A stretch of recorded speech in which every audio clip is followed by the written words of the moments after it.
안녕하세요. 창조회복계 장봉희 목사입니다.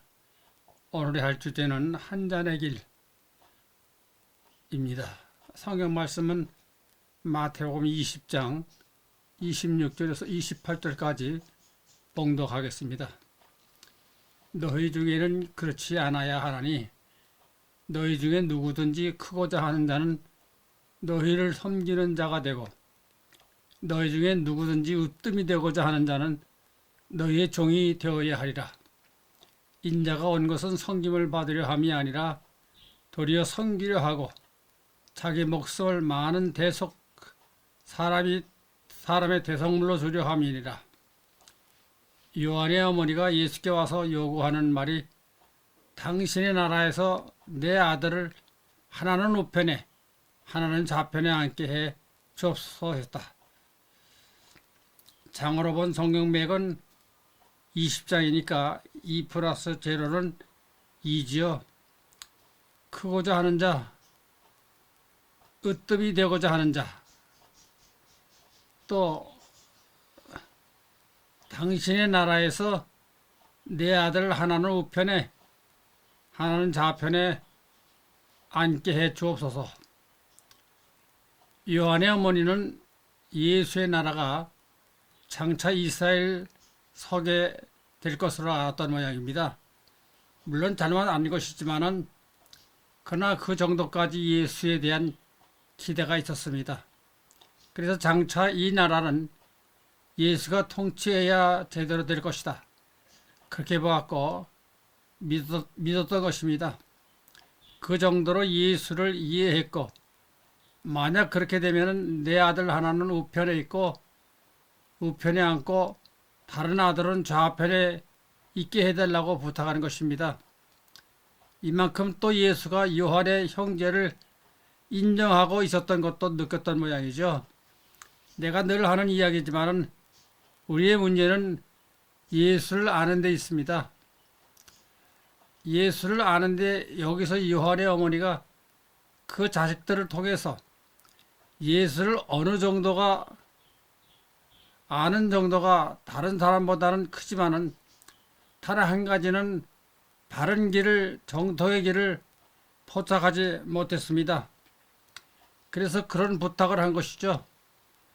우리의 예수에 대한 인식도 생각해 봐야 하고 바른 길을 찾을 수 있도록 노력해야 합니다.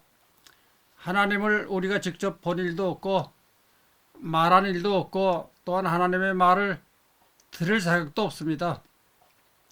그런 거로 모든 것이 예수를 알므로써 비로소 하나님을 알게 됩니다. 그 결론으로 하나님은 예수의 아버지시다.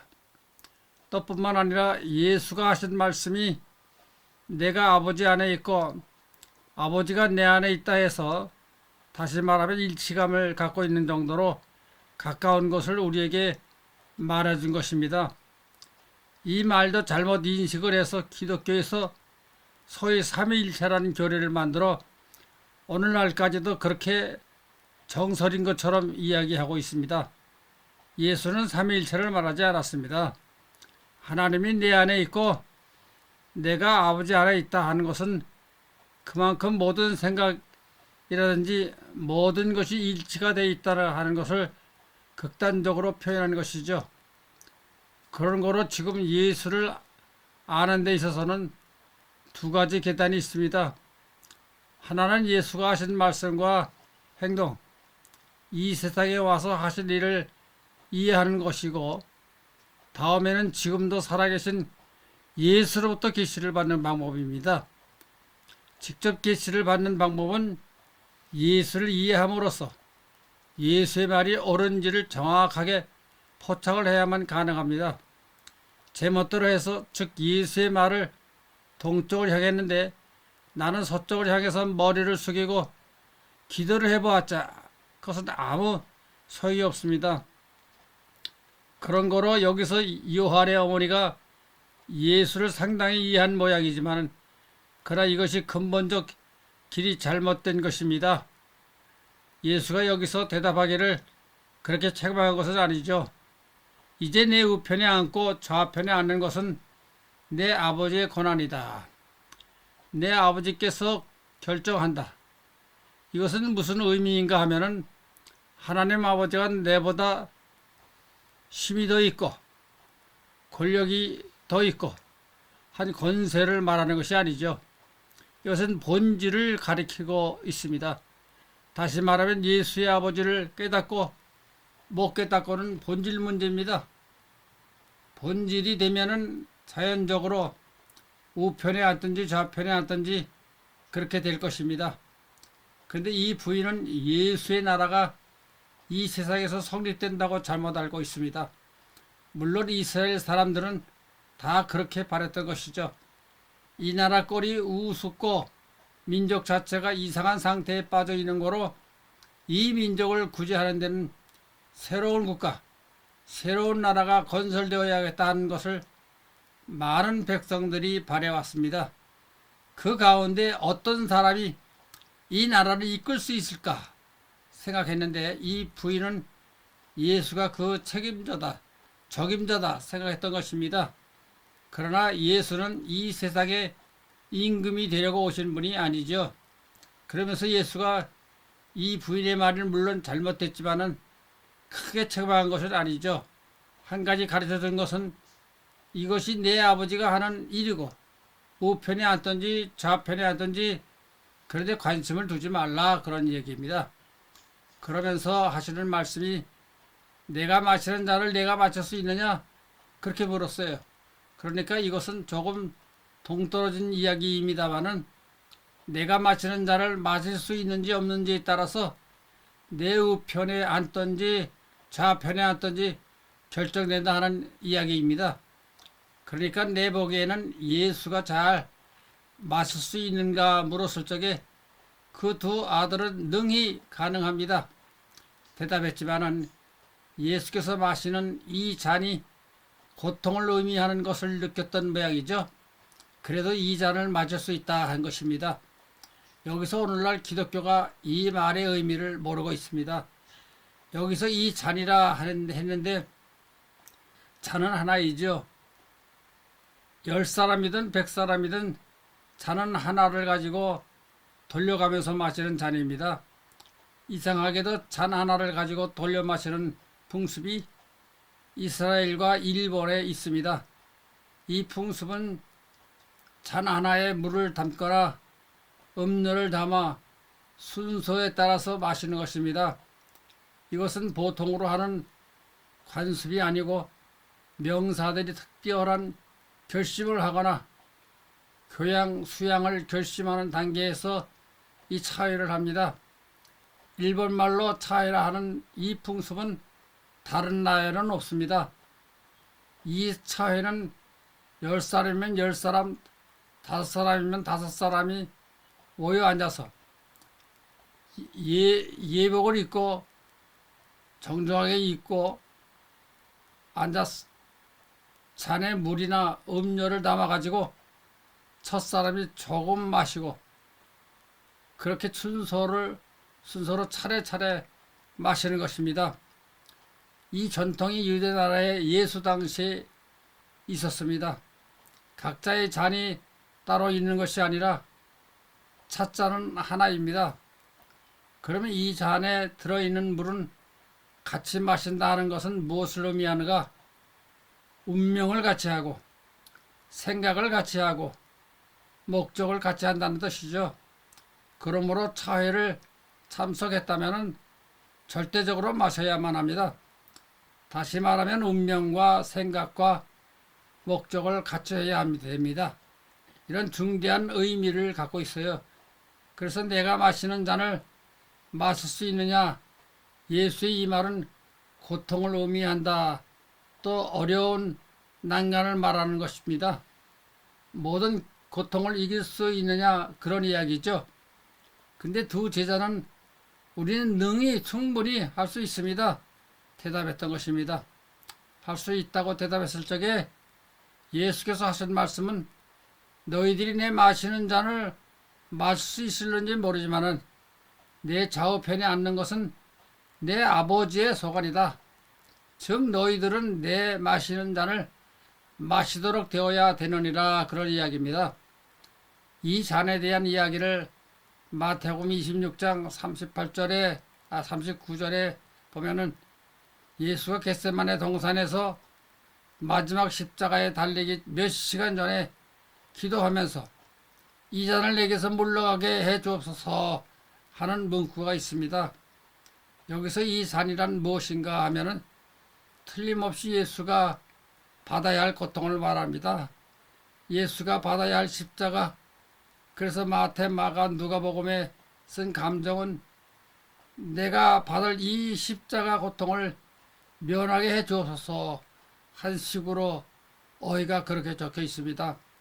그래서 요사이 기독교도 그렇게 알고 있고 제자들이 적어 놓은 의미도 그렇습니다. 만약 예수가 이 잔을 내게서 물러게 해 주옵소서 의미가 마시기 싫다 하는 것이라면 이때 예수가 예루살렘으로 올 필요가 없었죠. 오지 않으면 십자가에 달리지 않습니다.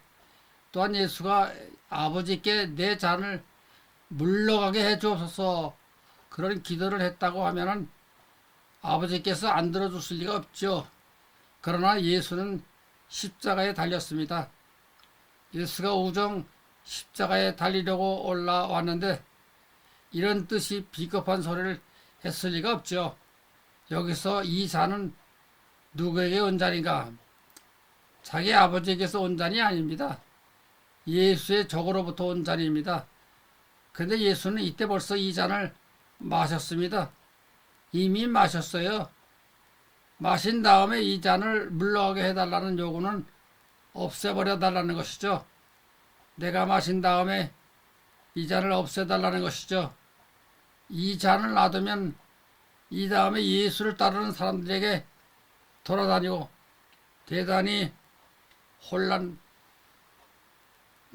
걱정을 가져올 가능성이 많으로 또한 이런 일을 없애려는 까닭에 예수가 하시는 말씀이 자기는 마셨으니까 이 잔을 다시는 땅 위에 있지 못하게 없애버려 달라고 한 것이죠. 그 말대로 예수의 말대로 지금은 이 잔이 인간 사회에 없습니다. 이 잔은 예수를 죽이려는 권력자 예수의 적으로부터 온 잔입니다. 이 잔이 남아 있었더라면 오늘 이 세계는 어떻게 되었겠습니까? 예수의 이름만 들먹거려도 다 죽어가야 될 판일 뿐인데 지금은 이 잔이 없습니다. 그렇지만 예수가 나를 따르려거든 십자가를 지라 하는 말은 무슨 말인가 하면 십자가를 질 각오를 하란 말이지 십자가에 달리라는 말은 아니죠. 지금은 이 잔이 없어져 버렸습니다. 예수를 십자가에 달려 죽인 신의 잔을 지금까지 남겨둘 리가 없습니다. 따라서 예수는 자기가 죽기 싫어서 이 잔을 내게서 물리쳐달라는 소리를 한 적이 없고 그렇게 말할 만한 예수도 아니었습니다. 그런 거로 이 사건에 대한 성경에 쓰인 어휘들도 느낌도 예수의 직접 제자들도 이 말의 뜻을 잘 몰랐을 것으로 봅니다. 다시 말하면 오늘날 이런 것도 중대한 사건인데도 불구하고 오늘날 기독교에 아무도 이것을 아는 신학자도 없거니와 단지 예수도 마지막까지 죽기 싫으니까 이 잔을 물쳐달라고 기도한 것입니다. 그렇게 알고 있는 것입니다. 이것은 예수가 일단 이 잔을 마신 다음에 다시는 이 잔을 내 후에 다른 사람에게 가지 않게 주옵소서 한 것이죠. 그런 거로 오늘날 예수를 따른 사람에게 이 세상의 고통이 혹 있을 수는 있지만 예수가 마셨던 잔은 우리 앞에 없다. 있을 수 없죠. 또한 이 잔을 볼 수도 없습니다. 예수가 마신 이후에는 우리들에게 오지 않습니다. 단지 예수가 그 다음에 하시는 말씀이 너희는 윗자리에 앉으려고 좋은 자리에 앉으려고 하지 말고 남을 섬겨라 했습니다. 이것도 무엇인가 하면은 요한과 야고보가 좌편 우편 소리를 하니까 다른 제자들이 화가 나서 내만 윗자리에 앉으려 하는가 하고 불평을 했죠. 이것이 자리다툼입니다. 예수의 왕국이 이 세상에서 이루어진다면은 누가 윗자리에 앉을 것인가 자리다툼을 하는 것이죠. 따라서 예수가 너희는 이 세상에서 윗자리에 앉으려고 하는 그런 나쁜 생각을 하지 말고 그런 비겁한 소리를 하지 말고 남에게 봉사하는 남을 섬기는 그런 일을 하라는 이야기입니다. 그러면서 내 생명을 이 세상에 버렸다는 이야기입니다. 여기서 이제 말한 것 같이 잔을 내게서 물러게 해 주옵소서 했다고 해서 예수가 자기 생명을 내가 죽고 싶지 않다는 말로 지금 기독교가 해석하고 있는데 예수가 분명히 말하기를 나는 세상을 위해서 내 생명을 버리지 않느냐 말했던 것을 보아도 오늘날 기독교가 해석은 잘못이죠. 그런 거로 이 잔은 예수뿐 아니라 예수를 따르는 사람까지 마시지 않으면 안 될 뻔했지만은 예수는 마시고 이 잔은 없애버렸습니다. 따라서 오늘날 예수를 따르는 사람에게는 핍박은 있을 수 있지만은 우리의 생명을 더러운 신에게 빼앗기진 않습니다. 그래서 예수는 자기 생명으로 말미암아서 이 세상을 자기에게 잔을 준 신의 손에서 빼앗아 버렸습니다. 그런 거로 이제 예수를 따르는 사람들로 하여금 이 잔을 면하도록 되어 있습니다. 예수의 생명으로 말미암아 이 잔을 파괴되어 버렸고 이제 예수를 따르는 자들에게는 이런 더러운 운명을 쓸 수는 없습니다. 단 한 가지는 너희는 이 세상에서 다른 사람을 섬겨라. 섬김을 받아서는 안 된다. 이 말은 무슨 말인가? 현대말로 말하면 빛을 지지 말아라. 세상에 빛을 지고는 천국에 못 가느니라. 그런 이야기죠. 이 세상에서 대접을 받고 밥을 얻어먹고 자기는 한 일이 없으면 천국에는 부적당하다 그 말입니다.